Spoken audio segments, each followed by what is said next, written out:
ایک اور واقعہ آتا ہے and you will be amazed because ہر طرح کے صحابی تھے نا، ہر طرح کا ایٹیٹیوڈ آپ کو صحابہ میں نظر آتا ہے، ہر طرح کے ایمان کے لیول نظر آتے ہیں. اب ابئی بن کعب کے لیے آتا ہے کہ ایک دفعہ راستے میں ان کو ایک پاؤچ ملا، وہ جو جیسے آپ کا آج کل پاؤچز بنتے ہیں کلچز ٹائپ، تھیلی جس کے اندر اشرفیاں پڑی ہوئی ہوتی ہیں. تو عبداللہ ابئی ابن کعب کو ایک مرتبہ ایک پاؤچ ملا، کھول کر دیکھا تو اس میں تقریباً 100 دینار تھے. اب 100 دینار اس زمانے میں it's a very huge value. آپ ان کا ایٹیٹیوڈ دیکھیں، مطلب اتنے عالم ہیں کہ رسول اللہ صلی اللہ علیہ وسلم کی موجودگی میں، رسول کی موجودگی میں مسلمانوں کو، صحابہ کو تعلیم دیتے ہیں، مسائل کا حل بتاتے ہیں. قرآن ان کے ہاتھوں سے تحریر کیا جاتا ہے، قرآن یاد کرتے ہیں، قرآن سکھاتے ہیں.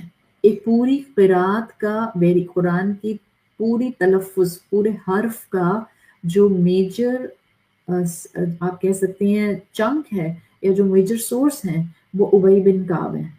یہ ساتھ ہی ساتھ قرات پیچھے ایک ایک صحابی پر جاتی ہیں، جن میں سے 2 آپ کے سامنے آ گئے، ایک ہے ابئی بن کعب اور دوسرے عبداللہ ابن مسعود.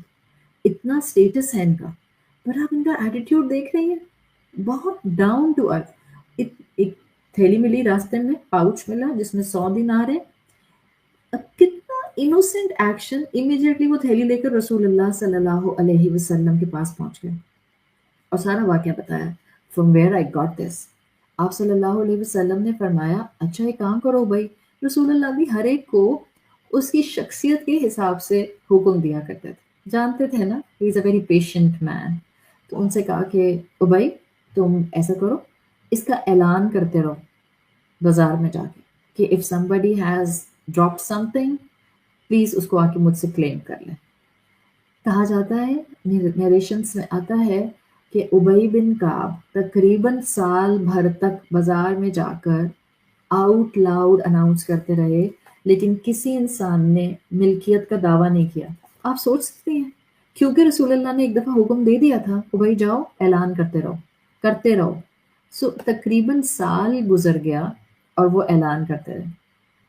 ایک سال کے بعد ابئی بن کعب رضی اللہ رسول اللہ کی خدمت میں آیا کہ یا رسول اللہ میں نے تو آلموسٹ 1 سال تک لوگوں کو خبر دی ہے لیکن کسی نے کلیم نہیں کیا یہ والی رقم آ کے، میں کیا کروں؟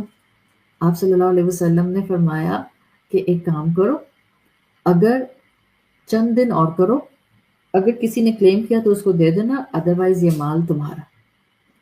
اب صحابہ کے اوبیڈینس لیولز دیکھتے ہیں تو آپ کو واقعی اپنی زندگی میں اپنے بڑوں کی رسپیکٹ کا اینگل اتنا معمولی لگتا ہے کہ آپ کو حیا آتی ہے کہ آپ یہ بولیں بھی کہ میں کسی کی رسپیکٹ کرتی ہوں. حضرت ابئی کو قرات قرآن میں اتنا کمال حاصل ہو گیا تھا کہ کہا جاتا ہے رسول اللہ صلی اللہ علیہ وسلم خود ان سے قرآن کا دورہ فرمایا کرتے تھے.